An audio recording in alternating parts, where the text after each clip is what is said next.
வணக்கம். நீங்கள் இணைந்திருப்பது சிலோன் தமிழின் பிரதான செய்திகளுடன். விரிவான செய்திகளுக்கு செல்வதற்கு முன் முதலில் தலைப்புச் செய்திகள். தமிழர் பகுதியொன்றில் நள்ளிரவில் நடந்த துயரம். விபத்தில் பறிக்கப்பட்ட இளைஞனின் உயிர். செம்மணியில் இதுவரையில் 18 மனித எலும்புக்கூட்டு தொகுதிகள் அடையாளம் காணப்பட்டுள்ளன. அதிக விலைக்கு உப்பு விற்பனை, அரசாங்கம் எச்சரிக்கை. வடமராட்சியில் தலை தூக்கியுள்ள சட்டவிரோத கடற்தொழில் எழுந்துள்ள கண்டனம். இடியுடன் கூடிய மழை, மக்களுக்கு விடுக்கப்பட்டுள்ள அறிவுறுத்தல். இனி தொடர்வன விரிவான செய்திகள். மட்டக்களப்பு ஆரையம்பதி 5ஆம் கட்டை பகுதியில் நேற்றிரவு இடம்பெற்ற விபத்தில் காத்தான்குடியைச் சேர்ந்த 21 வயது இளைஞன் உயிரிழந்துள்ளார். மட்டக்களப்பு காத்தான்குடி போலீஸ் பிரிவுக்குட்பட்ட ஆரையம்பதி 5ஆம் கட்டை பகுதியில் நேற்றிரவு குறித்த விபத்து இடம்பெற்றுள்ளது. உயிரிழந்த இளைஞன் காத்தான்குடியைச் சேர்ந்த பிரபல வர்த்தகர் ஒருவரின் மகன் என தெரிவிக்கப்பட்டுள்ளது.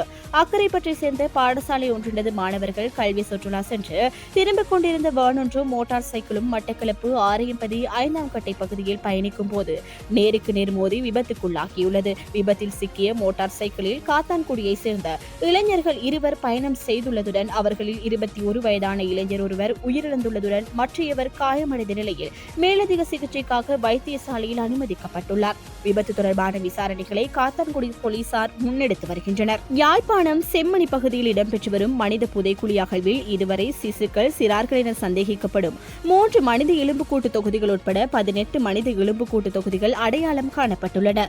அடையாளம் காணப்பட்டுள்ள 18 மனித எலும்புக்கூட்டு தொகுதிகளில் 5 எலும்புக்கூட்டு தொகுதிகள் அகழ்ந்து எடுக்கப்பட்டு அவை சட்ட வைத்திய அதிகாரியின் பாதுகாப்பின் கீழ் வைக்கப்பட்டுள்ளன.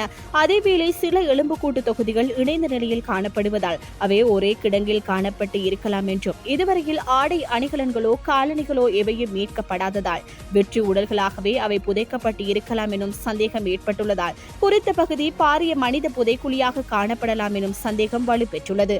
அதேவேளை குறித்த பகுதியை மனித புதைக்குழியாக பிரகடனப்படுத்த கோரி யாழ் நீதவான் நீதிமன்றில் சட்டத்தரணிகள் விண்ணப்பம் செய்துள்ள நிலையில் கட்டளைக்கு இன்றைய தினம் வெள்ளிக்கிழமை திகதியிட்டுள்ளமை குறிப்பிடத்தக்கதாகும். உப்பு இறக்குமதியாளர்கள் அதிக விலைக்கு விற்பனை செய்வதால் உப்புக்கான உயர்ந்தபட்ச விலையை நடைமுறைப்படுத்த நேரும் என்று வர்த்தக அமைச்சர் வசந்த சமரசிங்க தெரிவித்துள்ளார். உள்நாட்டில் உப்புக்கான தட்டுப்பாடு நிலவியதன் காரணமாக அதனை இறக்குமதி செய்ய அனுமதி வழங்கப்பட்டது.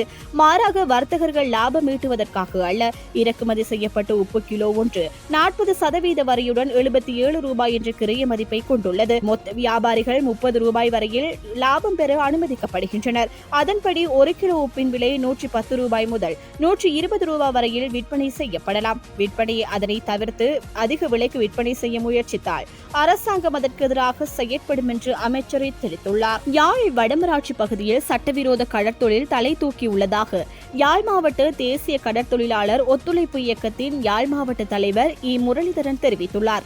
வடமராட்சி கிழக்கில் அமைந்துள்ள சமூக மாற்றத்திற்கான ஊடக மையத்தில் நேற்று ஊடக சந்திப்பு ஒன்றை நிகழ்த்தும் போது அவர் இவ்வாறு குறிப்பிட்டுள்ளார். இது தொடர்பில் அவர் மேலும் தெரிவிக்கையில், வடமராட்சி கிழக்கு பகுதியில் தொடர்ச்சியாக இடம்பெறும் சட்டவிரோத கடற்தொழில்களால் நாளாந்தம் பல்லாயிரக்கணக்கான சிறிய மீன்கள் பிடிப்பட்டு அளிக்கப்படுகின்றது. இது தொடர்பில் வடமராட்சி கிழக்கு சமாசம் உட்பட கடற்தொழில் அமைச்சருக்கும் நீரியல் வள திணைக்களம் அதிகாரிகளுக்கும் தெரியப்படுத்தியும் எவ்வித நடவடிக்கையும் எடுக்கவில்லை. சட்டவிரோத கடற்தொழில் நடவடிக்கையில் கைது செய்யப்படுபவர்களை முல்லைத்தீவு அதிகாரிகள் விளக்கமறியலில் வைக்க நடவடிக்கை மேற்கொள்கின்றார்கள். படகுகளை தடுத்து வைக்கின்றார்கள். ஆனால் வடமராட்சி கிழக்கு பகுதியில் உடன் விடுவிக்கின்றார்கள் என கூறியுள்ளார். நாட்டின் பெரும்பாலான பகுதிகளில் மாலை அல்லது இரவில் மழை அல்லது இடியுடன் கூடிய மழை பெய்யக்கூடும் என்று வளிமண்டலவியல் திணைக்களம் எதிர்வு கூறியுள்ளது.